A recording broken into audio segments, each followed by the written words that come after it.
Okay guys, magandang araw. May re-repair tayo ngayon ng speed dryer. Ayan, Marquez ang tatak. O ang brand niya. Magandang kwan nyo. Pinakatakip.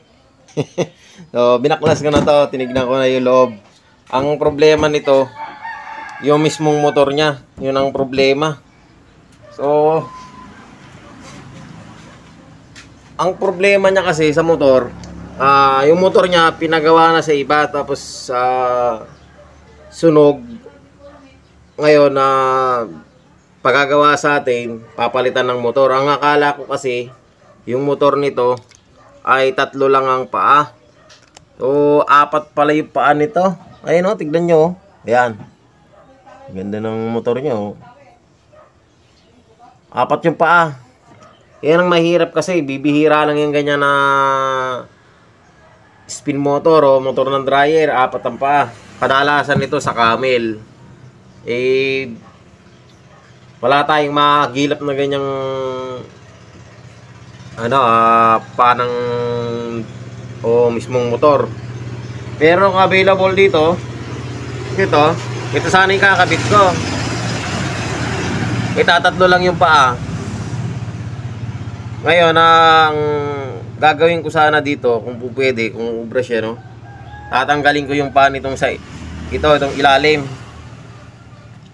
Yan ang ikakabit ko. Tatanggalin ko din yun. Kukunin ko itong pinaka-plate niya dito sa ilalim.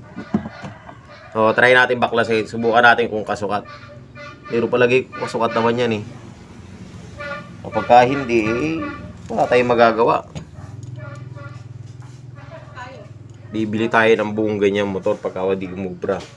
Pero subukan natin. Baklasin muna natin. So yan guys, napansin ko nung kinakalag ko na tong ilalim niya, nung tinawag ko siya, ayan. Meron siya dito 3 bloke. Tapos yung isa niya kasi dito ay pang-apatan eh, no, magkakatapat. So pwede siguro to i-convert. O baka dati 3 to pa nito, kinonvert lang ng pang-4. So, try natin para hindi tayo mahirapan. 3 na lang ikakabit natin.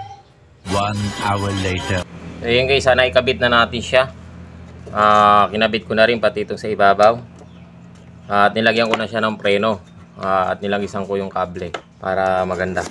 Tapos, ito.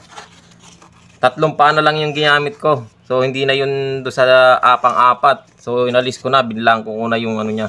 3 na lang. Tinanggal ko na isang paa. Bali, pwede naman. Buti na lang meron nakakabit na pang 3. Ngayon, ito na nakakasa na. Itataklob na lang natin. At wawiring. Tapos, final testing tayo. A few moments later. So, yun guys, ito na siya. Break in na natin. So, meron na siyang nakasalang na mga damit. So, yan. O, pinuno na. Para ma-testing natin yung kanya. Kung okay ba ikot. Ayan, nakapuno na. So, pwede na to. Maganda nga naman na dryer na to. Ganda ng ito yung nagustuhan ko dyan eh. Itong sa ibabaw. So, yan. Sinaksak na. Yun. Yo, malug na. Ayan. Nagwawala. Malakas ang makina, nagwawala. Ayan. Gago! Yan, pagka ganyan na medyo malug siya ng konti, hindi pantay yung pagkakalagay ng damit. Ayan, pagka pumirmi siya, nagbalance na. So, okay na siya. At yung tubig. Iyon, lumalabas na yung tubig. So, okay na. So, yun guys, mukhang okay naman na. Hanggang dito na lang yung video natin. At maraming salamat sa panonood.